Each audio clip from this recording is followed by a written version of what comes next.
Chris, thank you so much for being here. It's an honor to have you. I appreciate it, Terrence. Thanks for inviting me to come and talk about your novella and the Secret Service and JFK stuff. I think you and I can have a very interesting conversation about it. I'm counting on it. I'm counting on it. Now, you probably, like a lot of other people, have followed throughout the years, maybe not so close, all of the feedback that people have had on the JFK assassination, conspiracy, not conspiracy. What was your, as a professional and someone who has been in the U.S. Secret Service and done the job, what's your overall impression of what may have happened that day? It was a failure of the Secret Service. Just full stop. The Secret Service failed, and unfortunately, when the Secret Service fails, uh, people die. In this instance, JFK was assassinated. Mhm. I know there were just recently, I think like Tucker Carlson and a whole bunch of other people were talking about like the CIA was involved, and I don't know. I mean, some of it seems plausible. And you read your novella, you're like, well, what's going on? FBI, CIA. There's this whole mix. Could it have happened? I don't know. But Yeah. what I do know is that the Secret Service on that day and prior, leading up to the visit when JFK was assassinated, failed. Right. Right. And I think the one reason why my novella takes the I would say the voice and the angle that it does is because in Chicago they did their job, and it wasn't. I tell a fictionalized account of the proposed attack on Kennedy on November 2nd. Abraham Bolden wasn't involved in it until much later when he was tracking radio traffic. But there were members of the Secret Service that day, and in that the lead up to November 2nd in Chicago, that did a really great job. I just combined them all into one historically based character. But I wanted to tell this story the way I did because I wanted to show that the Secret Service does an awfully great job when it comes to protecting the president. And they certainly did so in Chicago in 1963. Yeah, I appreciate that. You actually, the Secret Service with the good guys in this one, and it was a win, right? It was so eerily similar, the game plan to what actually did happen down in Dallas. What potentially could have happened in Chicago, and the Secret Service with the help of their law enforcement partners, because the Secret Service cannot do its job without the FBI, Right. local law enforcement, military just cannot do the job. It's just the agency is just too small, and so that was a win in Chicago. It was a win, and but they also learned from it. Mm. Even though ultimately a couple of weeks later it was an utter and complete failure. The Secret Service learned tremendously from it, from doing the advanced work, from creating intelligence divisions, protective intelligence divisions, keeping track and creating threat levels within the threat matrix for people that should be watched, and not just passing it off to the locals or another federal agency, but the Secret Service actually ramping up and doing it themselves. Right. Yeah. And that's what I wanted that's why the story of Chicago 63, the actual historic events, appealed to me, because if you do the research into Thomas Valley, a lot of times he was intercepted, not necessarily by the Secret Service, but by a local cop who told him, look, you're mouthing off in this diner. You got to stop doing this stuff or you're going to wind up getting arrested or shot. And that was one of their interactions with them. But then, as I put in the novel, there is that traffic stop as he was on his way to work. And it just really was fascinating to me how that kind of stuff plays out in real life as opposed to what we see in the movies. Yeah. It's always No, this dramatic thing in the movies. I love how it's they turn them over for failure to signal on a straightaway. Like they knew what they were doing. They knew they knew what was going on. They knew who was in the car, what was in the car, or what wasn't in the car. Right. It's just amazing how you have this myth of the hyper efficient government out there. And I mentioned this several times on my regular podcast and on this one. Anybody who's either been in the military or been in government in any capacity for a long period of time, they'll tell you there is no hyper prepared government. Like, right after the assassination in Dallas, they redid the car where Kennedy was killed in, and then it was in service until I think the 70s. They put it right back in service. So there's not a whole warehouse of stuff they just put in there. They've got a lot, but they don't have as much as everyone wants to think they do. And so you know why it's all about budget, Yes. right? It's all about budget. The Secret Service is a small agency with a small budget. right. Um, and it used to be under the Department of Treasury, where it was, quote unquote, top dog within the Department of Treasury. And Hmm. so it was funded, but just not funded adequately enough to do the job that was necessary. Really, and to this day, it's still not. When they transferred it in 2003 after 9/11, they transferred it to the behemoth of the Department of Homeland Security. Right. And by putting them in the Department of Homeland Security, now they're not even top dog within Homeland Security. There's other priorities. And so the budget, even though it increases with inflation, it doesn't keep pace with the expanded mission of the Secret Service, and it has expanded tremendously.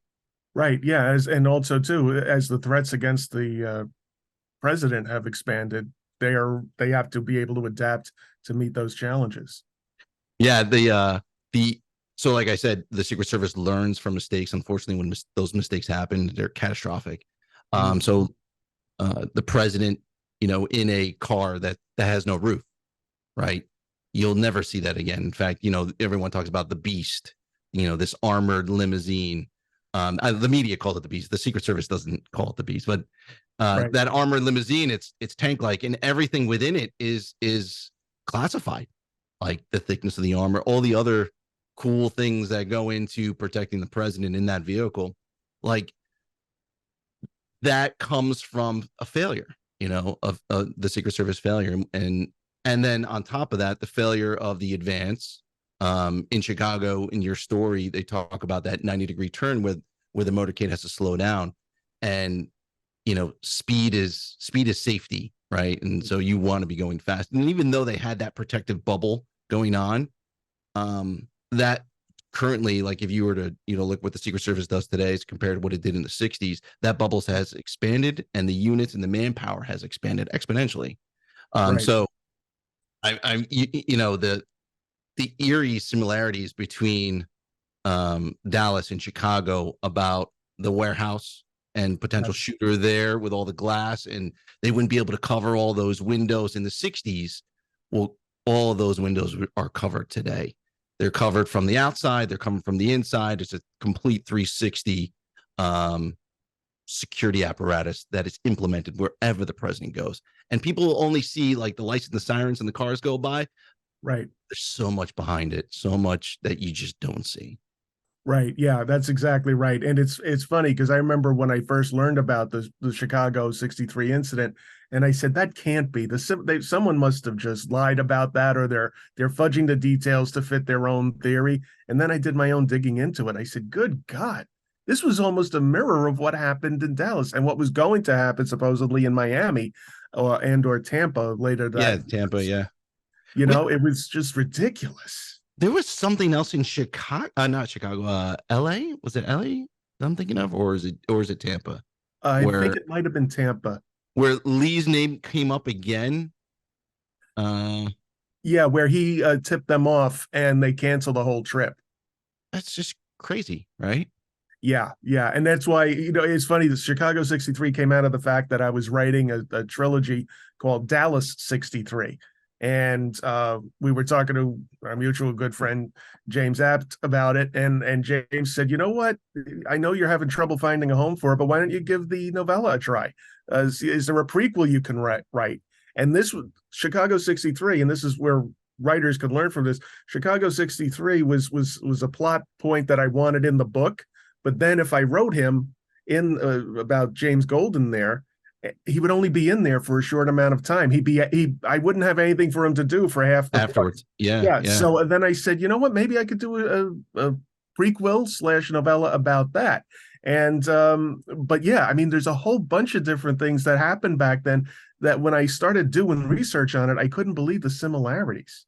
And so that's why a whole bunch of people have, these conspiracy theories, and, people gravitate towards it because they're like, oh my gosh, look at this connects to that. And then connects to this and the CIA. And I even had my uncle when I got hired by the Secret Service, early 2000, right after 9/11.